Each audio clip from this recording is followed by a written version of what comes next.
Okay, here's the amp we're working with for the box. It's another little Roland amp, about 50 years old, and it's got a hum to it. There's 4 channels on this. Which one was the hum channel? So we have to switch it on and figure out what's going on here. So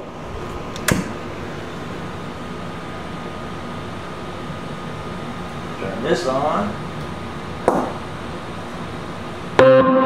Wow, that's awful fucking loud.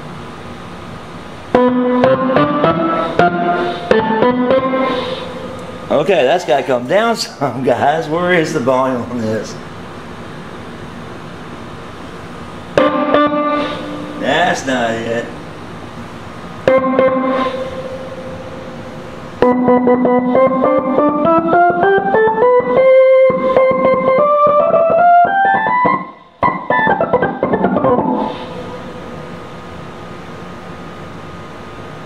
Well, I don't hear the... Now I hear it.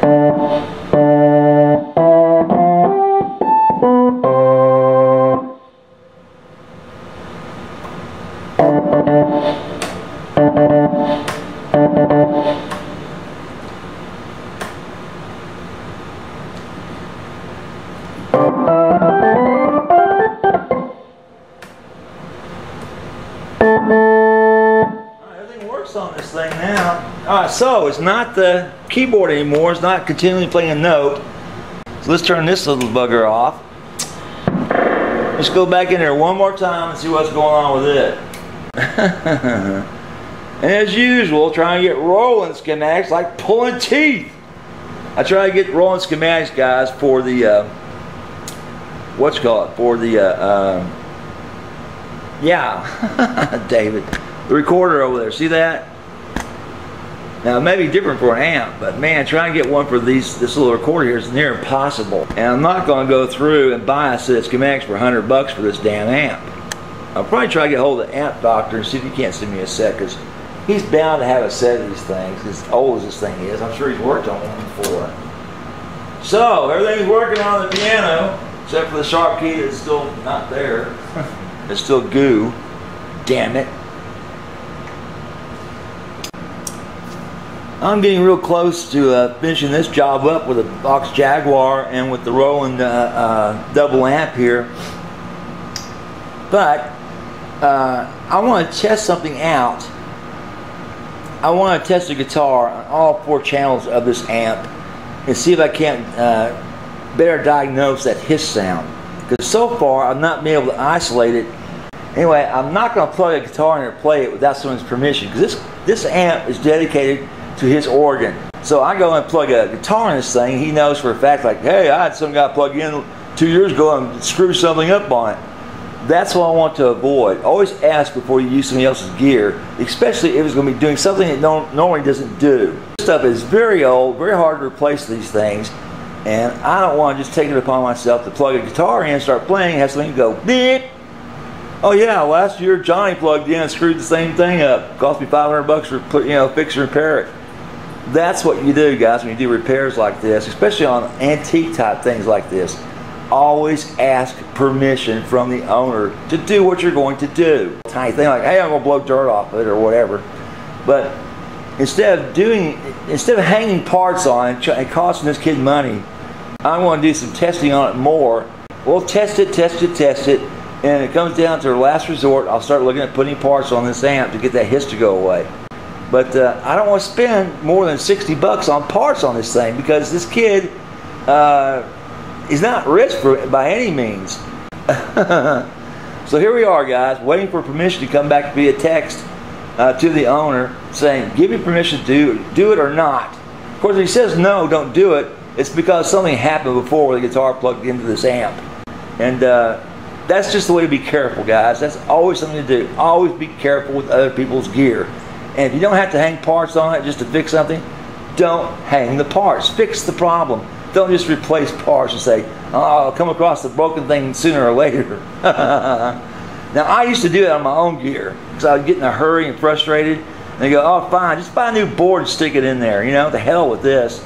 But, this is not my gear, okay? And it's not my money I'm spending. It's the customer's money that we're spending.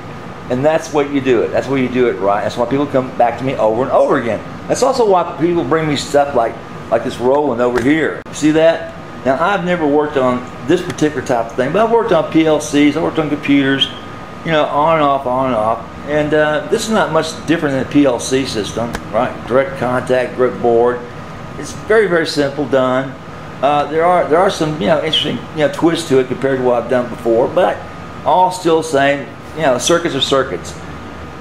And that's the one that I'm having hellacious time getting the schematics for too. This Jaguar, man, I tell you that I went up and down and back and forth with this thing, but finally got it. There wasn't that much to it other than just to show that one, you know, that one board, and you know, of course it repeats itself, right? You don't need to have a diagram of every single board in here to every note, like, you know, because there is a board per note, when they all do the same thing, unless they daisy chain, which I think they do, which, no, sorry, the Continental daisy chains. This doesn't do it that way. But anyway, a little confusing, I'm sure. But there we are, guys. This thing's working. And I'll turn it on here a little bit and let you hear it play. But I want to test this amp before the day's over. So I hope you'll get my text message and send it back saying, okay, test it. Because otherwise, I think I'm leaning towards putting that part on there. But I don't want to spend his money. Okay, it's 60 bucks. Now that's not cheap. Okay, so hang in there, guys. Okay, guys, here we are back with the little Roland amplifier. It's a Jazz Chorus 120. And you hear it. It's got hissing and a humming sound to it. You hear it very well now. I'm on the high channel on the left side. And what I'm going to do is go back and switch this around. Now, what I've got plugged in today is a guitar. And originally I thought it's got to do with the signal from the combo, the Jaguar piano, but it's not. It's coming from the amp itself. So I've got a perfectly good ES339 plugged into it with new batteries. So it's definitely not the Jaguar's problem. So I've got to isolate this and find out. Not good to hear that when it clicks off. It's a power issue. Alright, we'll go into the low channel.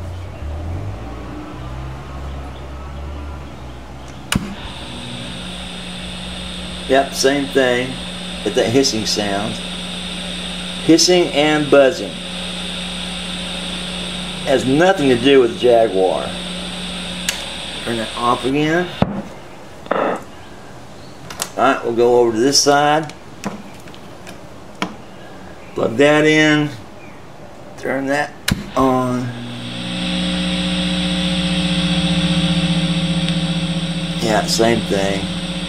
We get issues with the amp itself. And what I'll need to do is take the wheels off this and get it up on my bench to take a look at that speaker setup, how they put it together. Okay.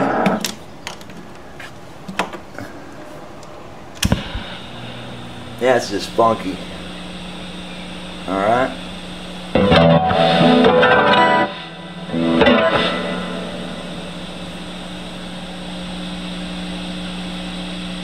Hum hum. And this is not a single coil guitar. It's humbucker. So you hear that hissing sound, that's not good.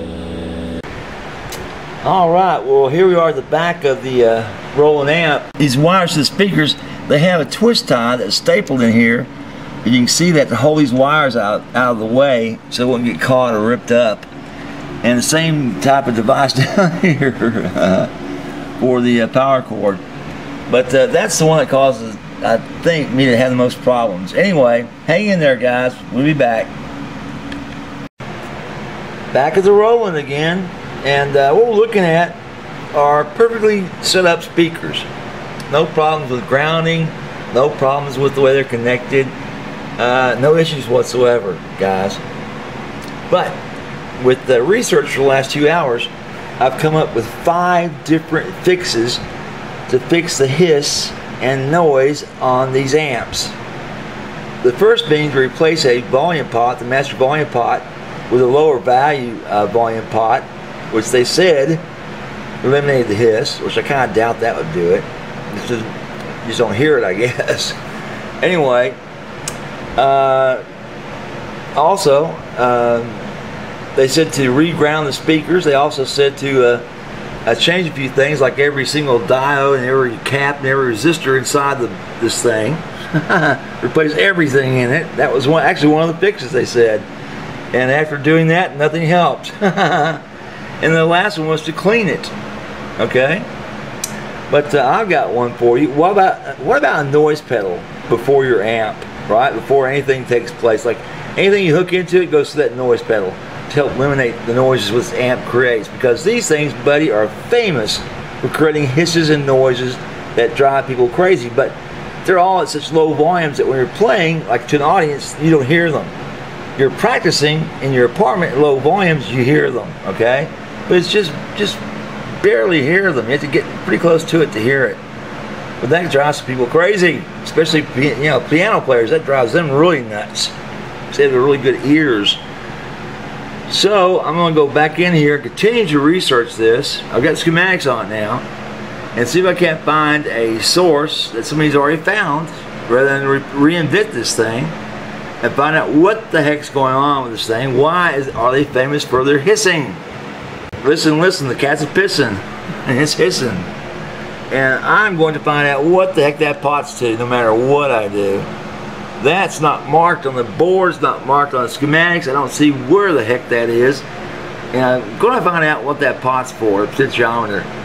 That's just odd. And of course, this model is built between like, oh gosh, 82 to 86, 87, because they made 40 years of these things, and there's a lot of revisions to them.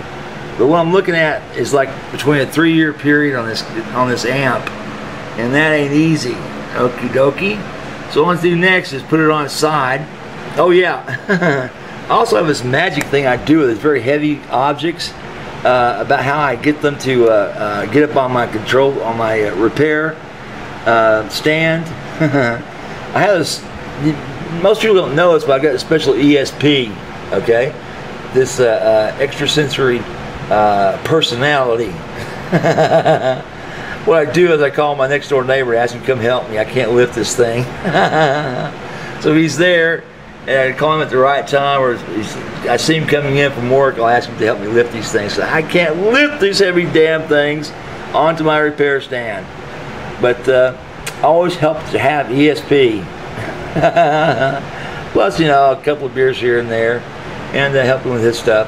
Anyway, hang in there, guys. We're going to take this down and take this board out, this panel out, and see what we can find, and continue to research the internet, see if somebody says, hey, I positively, absolutely, politely have found out why these things hiss.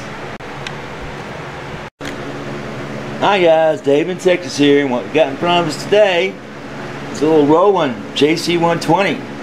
It's a very famous old amp made in the 80s, and this one, like all the 120 jazz group, jazz course, it hisses. It's got a slight hiss. Now, I've got schematics for it, but the only problem is everyone that's worked on this has told me, don't spend the money trying to fix it, just get a noise pedal for 30 bucks. You're going to spend much more money and time and parts and labor, right, fixing a problem that you can solve with a noise pedal. You follow me? And I asked the guy who owns it, do you own a noise pedal? Have you used one before? He said, no, he hasn't. Well, while it's here, I'm going to take a look in here and follow up on one particular lead that I've got. I was told that you can change out the volume pot as well as the capacitor in there, and it eliminates that hiss altogether. But he'd already gone through and changed out everything else before he did that. So there's really no way of knowing. He said it's still a guesstimate. He could have fixed some of it, which he said some of it did go away, and finished the job by putting that new volume pot and new capacitor on there. Solved the entire problem. Well, I don't want to rebuild the whole thing. It's not mine, and I'm sure the guy doesn't want to spend 500 bucks to fix this thing by replacing everything on it. You know, my time and parts. So we're going to go in here very carefully, look inside of it, Okay, remove this panel here, open that up so it's not going to fall against the speakers. These are like original speakers. Help eliminate any problem there, and see what's going on here, because I got some crystallization on these. See that crystal material? What's going on there? Look inside, that's what's going on, and see if I can't clean this up for him. Right, and if not, I'll recommend, just like everybody else has, a noise pedal. Okay, so hang in there, guys, while I open this thing up and take a look.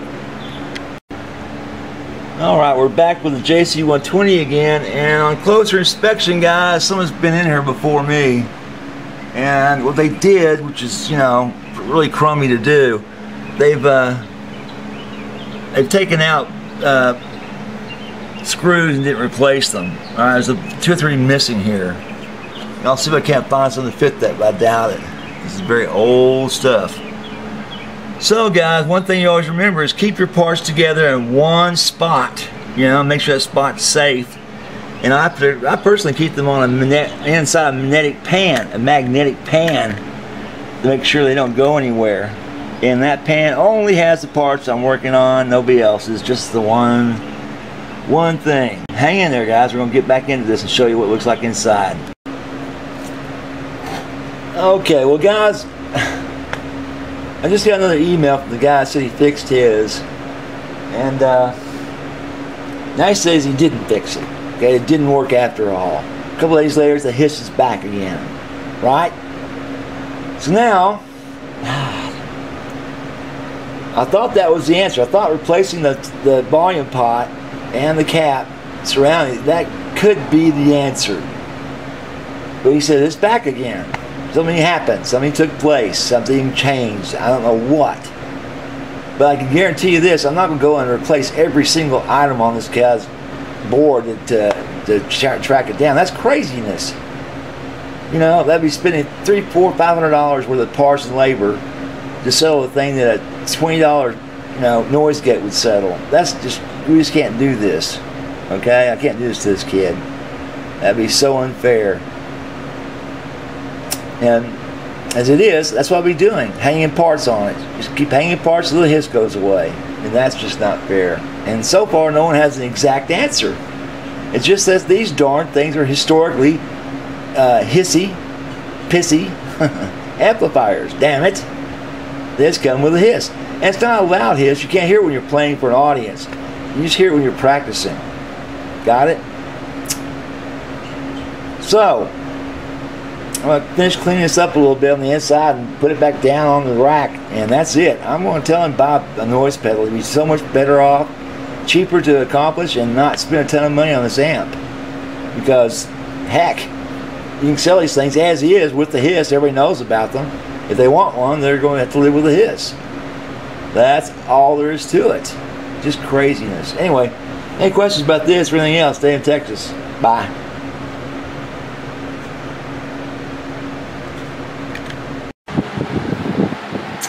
Well, I've got the JC120 open again, and I'm trying to figure out what to do with this switch. There's nothing to replace it with. That's the problem, and it's just worn out. The contact's in there causing some problems. I mean, it works, but it's creating a lot of buzz and static noise to it, like there's, you know, like it's crapped out along the line. So, dude, I just don't know what else to do with this thing. I can see where you can remove it, but crap, I don't want to remove it. I can't replace it. Shit.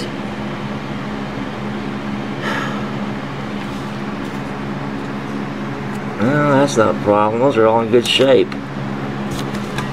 Everything in here is in good shape, damn it. I don't see anything wrong. Nothing broken, nothing burnt. I have to test this thing. I'll get the schematics out and test it and see what I come up with. So hang in there, guys.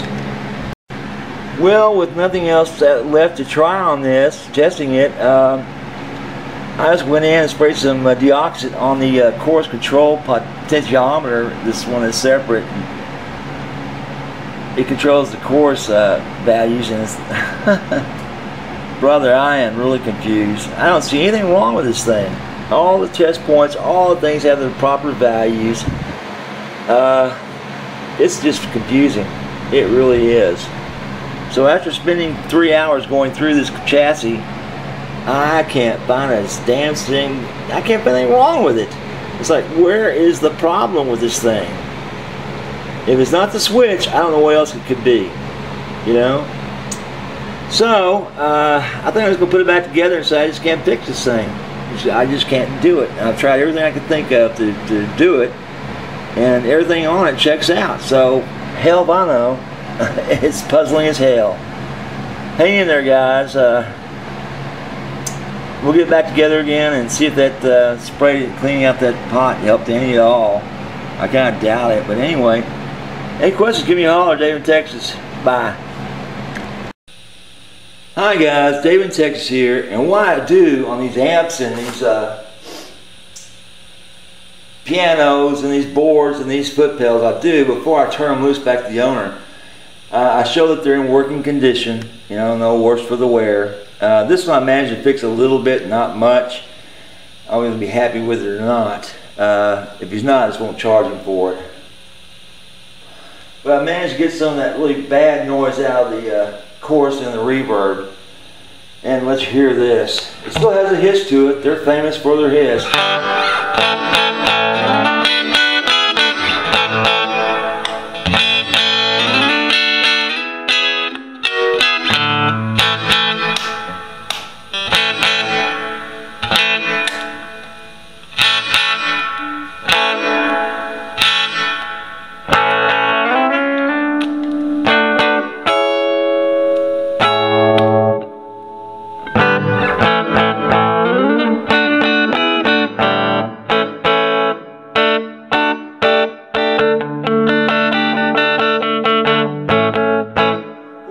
Also known for their clean tones, that they have superb clean tones. And brother, it does. That's a 30-ohm amp with exquisite clean tones, but that damn hiss. Now, if you're playing your instrument, you don't hear it. It's only when you're playing it very softly or it's not playing at all, you hear that little tiny hiss, okay?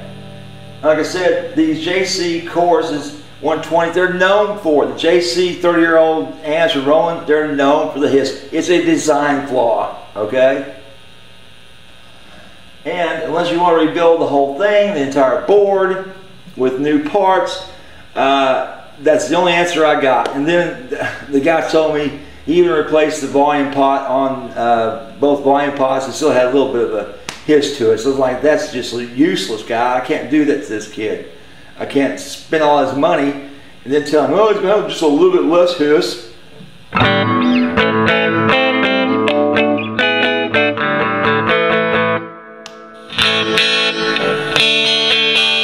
That's this stereo guitar with the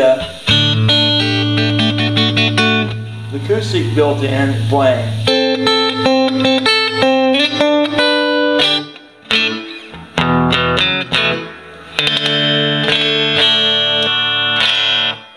Acoustic. That's how clean that is, especially on the lower notes. Sounds just like an acoustic on that amp. Here you back on the humbuckers.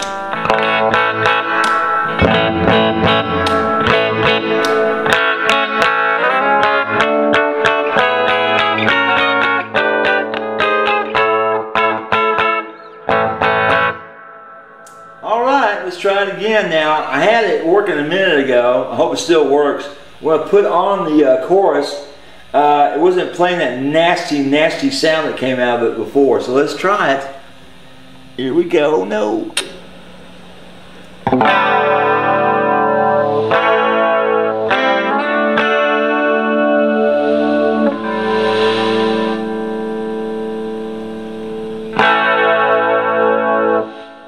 I still got a little bit of it. Hear it, that after sound?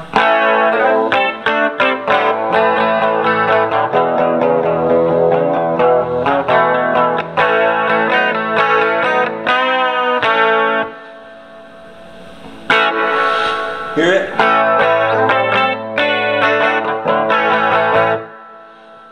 Now, I'm not sure if a noise pedal will stop that as well. But let's try the reverb and see what it comes up with. Oops, somebody likes me. They're gonna have to wait, I'm working. Notice how it goes off when you flip the thing on off? Yeah, I still got some of it.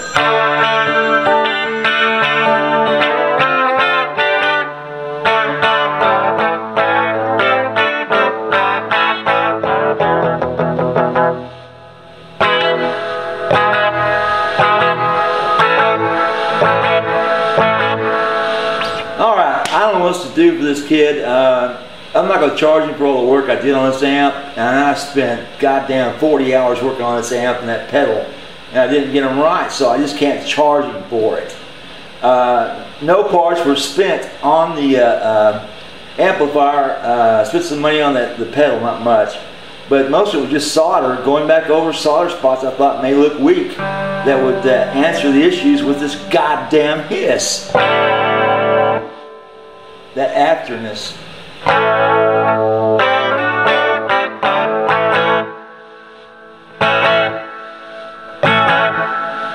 That's just a delayed signal coming through, guys, and that's another design flaw. That's all there is to it. Even if I took the switch out, it's part of the design flaw. You can't do that. You just got to either play it like it is or just give it up. Okay, now watch. Goes back to silent again, that tiny little hiss. See, it's all volume still up. But no hiss. Okay, just that tiny little hum and a little hiss in the background. Tiny, tiny. Okie dokie. Well, that's all I can do. I can't do any more. I'm leaving this thing alone. You know, my problem is I never give up. Okay, so I made one more adjustment, plugged this thing into a new power line, and this is on chorus right now. It's not making that funky racket.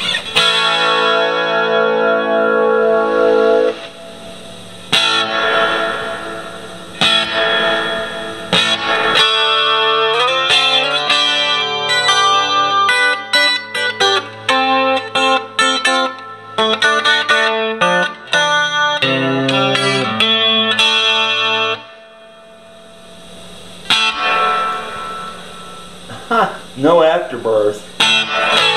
Still got that original hiss to it.